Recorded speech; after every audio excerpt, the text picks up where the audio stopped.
Boa noite, gente. Nós vamos agora para o parágrafo 51. Mas antes disso, eu queria falar com vocês o seguinte.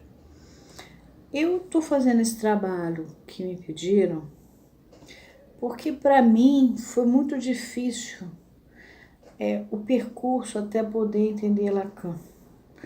Eu estava no IBRAPSE. O IBRAPSE era uma instituição da época, que era uma efervescência no Rio. Não tem nada a ver com esse IBRAPSE que foi fundado em São Paulo, que forma pessoas de RH. Ele aproveitou o nome em São Paulo, mas não tem nada a ver. O IBRAPSE foi uma instituição que tem até teses escritas sobre ele. Ele foi um movimento disruptivo no Rio. E aí mexeu no Brasil inteiro. E trouxe para cá pessoas que a gente nunca tinha visto, Bazaga, Catarrilo, Rola, Thomas Assa, enfim, milhares de pessoas interessantes. E também autores brasileiros, então ele era um lugar que congregava muitas pessoas. Mas em 83 houve um racha. E cada um ficou meio perdido. E desde 1980, mais ou menos, 80, 81, todo mundo achava muito chique dizer que era lacaniano, sabia Lacan e era lacaniano. É engraçado que dessas pessoas do início, eu não vi no universo lacaniano esses lacanianos tão falados, nunca mais. O que eu vi, e esses sim, são os lacanianos que foram surgindo a partir daí, fazendo suas escolas, suas instituições, e teve uma participação grande. De qualquer maneira, os lacanianos para mim era uma dificuldade, eu não entendia nada. Eu fui fazer uma análise lacaniana e vi que funcionava muito bem, era muito interessante uma análise lacaniana. As coisas andavam muito rápido, a minha vida eu mudava muito rápido e de uma maneira suave. Ao contrário daquela análise tradicional, lenta. Mas eu não conseguia entender nada. Até que finalmente eu soube, porque eu vinha de uma formação autosseriana bachelardiana. Até que enfim eu soube que em São Paulo existia a Biblioteca Freudiana, que a biblioteca era orientada a partir de Paris por Jacques Lamelaire, que tinha sido aluno de Althusser. Eu falei, bom, então eu tenho uma chance. E acabei indo para a biblioteca e acabei entendendo qual era a do Lacan com a IPA. E acabei escrevendo um trabalho que foi apresentado chamado Anatomia de um Equívoco, onde justamente eu mostro, destrincho a diferença do Lacan para a IPA. E a partir daí eu já era compreensível para mim Lacan. Mas a partir de ter entrado na biblioteca, ficou muito mais compreensível. Depois, que em 89 veio o Antônio Quiné, e aí eu fui para o Corte Freudiano, enfim. Mas, de qualquer maneira, eu tive que fazer vários estudos paralelos, como filosofia, como matemática, como grego, para poder entender o Lacan. Não era fácil. Então, hoje, quando eu faço esse trabalho para vocês, eu me lembro da minha dificuldade que era para entender Lacan. Como era difícil entender Lacan. Como o texto era truncado. Como os seminários eram quase impossíveis de ser lidos. Ao mesmo tempo, por ter tido uma formação muito rigorosa, a primeira, eu não levava para casa qualquer frase feita e vou repetir isso. Isso era impossível para mim. Então, eu não ficava com a história de inconsciente estar estruturado como uma linguagem. Eu queria saber o que era isso, né? Ou qualquer outra. Então, se eu estou fazendo isso por vocês, eu estou fazendo com todo carinho. E eu disse a vocês que eu recebo ou e-mail, ou Messenger, ou pelo LinkedIn, o e-mail do LinkedIn. Pessoas falam comigo, tiram dúvidas, perguntam, é normal. Mas eu não posso falar por telefone, porque por causa de um monte de hackeamentos, de ter que incinerar aparelho, porque o Google avisa que já pegou o chassi, etc. E eu tenho que... Eu passei a não ter o WhatsApp. E hoje eu tive uma tristeza de manhã. Uma pessoa, ontem, não me lembro, que afinal é um chefe de uma instituição, e ele me tentou falar comigo pelo WhatsApp. E eu respondi pelo Messenger, eu não uso o WhatsApp. E ele me respondeu: ah, Branquinha, tá bem, Branquinha. Eu acho que nós brasileiros não temos que ter essa história de preconceito racial, sobretudo nós analistas. Nós somos todos mestiços. Se a gente é mais branco, ou mais preto, ou mais mulato, ou mais índio, ou mais caboclo, ou mais qualquer coisa, eu acho que não orna, para falar a linguagem mais popular, com o fato, se você é psi, você recebe todo mundo. O seu colega, se ele é negro, se ele é branco, isso não vem ao caso, a cor da pele. Então eu achei muito feio essa história de ok, Branquinha. Nós somos todos mestiços, eu respondi para ele. E a lei Afonso Arinos vale para todos. Né?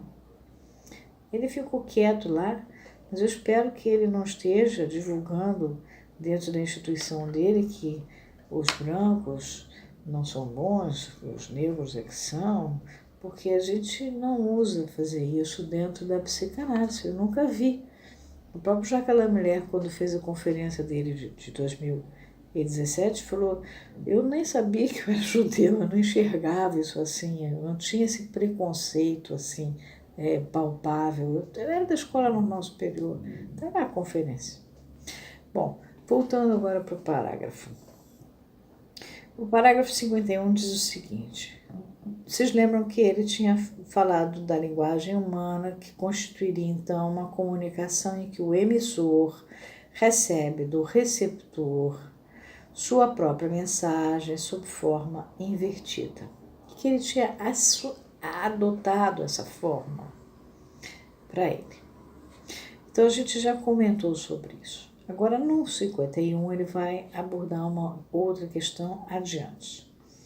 Ele diz o seguinte: do mesmo modo, está traduzido assim, do mesmo modo, quando vocês se aplaudem por haver encontrado alguém que fala a mesma linguagem que a sua, vocês não querem dizer que se encontram com ele no discurso de todos, mas que lhe estão unidos por uma fala particular.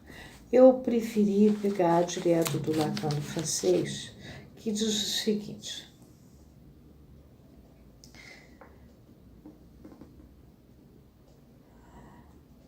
da mesma maneira, quando você se aplaude por ter conhecido alguém que fala a mesma língua que você, não quer dizer que encontre esse alguém no discurso de todos, mas que você está unido a ele por uma palavra específica.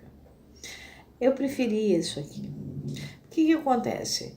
O camarada acabou de falar, aí todo mundo aplaude. Pareceria um efeito de manada, né? O entusiasmo participante dos macacos lá da etologia, um efeito de manada. Mas Lacan está aqui dizendo, não é verdade. É porque alguma coisa daquele orador tocou você de uma maneira específica, singular, própria, só sua. Tocou ao vizinho que está aplaudindo também de uma maneira própria dele, singular, só dele, e assim por diante. É isso que o Lacan está falando. Isso tem a ver com o canto do Aedo, quando eu falei para vocês lá atrás. No canto do Aedo, quando o Aedo tocava lira e cantava e contava um mito cantando, ele produzia na plateia uma porção de emoções, mas era singular para cada um. Era o que ele, que era um Aedo, um homem cego, inclusive, ele nem enxergava, ele captava o astral do lugar. Ele, na verdade, tocava a cada pessoa na sua singularidade. E aí a Létea se desvelava para aquela pessoa. Cada pessoa via alguma coisa de si naquele canto do Aedo. Como numa plateia, a gente vê cada coisa, cada um de nós vê algo de nós mesmos que o orador está dizendo e que tocou a cada um de nós na nossa singularidade. Então, esse é que é o lance do parágrafo 51. É importante, é muito importante, porque depois ele vai dar continuidade na questão da fala e tal, no 52. Eu estou indo devagar porque nós somos clínicos. Eu falei para vocês da outra vez, nós somos asclepíades. Freud era um asclepíade, Lacan é um asclepíade, nós somos asclepíades. E se formos, somos da vertente do poralírio, né? O que toca a lira, justamente. Né? Então, a fala sua, quando você está dando uma conferência, ela toca cada um de uma maneira. Eu, mesmo aqui, mexendo no que o texto do Lacan, eu estou tocando em cada um de vocês de uma maneira independente, diferente. E posso não estar tocando em alguns. Varia. Né? Então, mas de qualquer maneira é para esse mundo que tem interesse em trabalhar com a obra do Lacan é que eu estou trabalhando. E não tem cor, nem raça, nada disso, nem credo. É quem quer entender. E eu estou fazendo a minha parte. Eu aprendi e eu estou me dispondo a ajudar vocês a poderem entender também, tá bom? Depois eu vou para o 52. Preferi fazer essa questão que realmente a gente não tem que ter essa história de cor, de raça, de credo, de preconceito. Eu não falo no telefone, eu não sei com meus amigos, tenho o telefone da minha casa, mas aí é diferente, isso eu já tinha dito na rede. Por quê? Porque aliás, eu falo no meu celular, nem no telefone fixo, porque o fixo vive sendo toda hora, entra gente, entra sei lá, de onde vem, mas enfim, são trotes, e gente que liga a linha, prende a linha, enfim, é uma coisa que acontece aqui no Rio com frequência, não sei nos outros estados. Aqui no Rio a situação não está muito boa, sobretudo nesse a região onde eu vivo, que é uma região muito boêmia da cidade.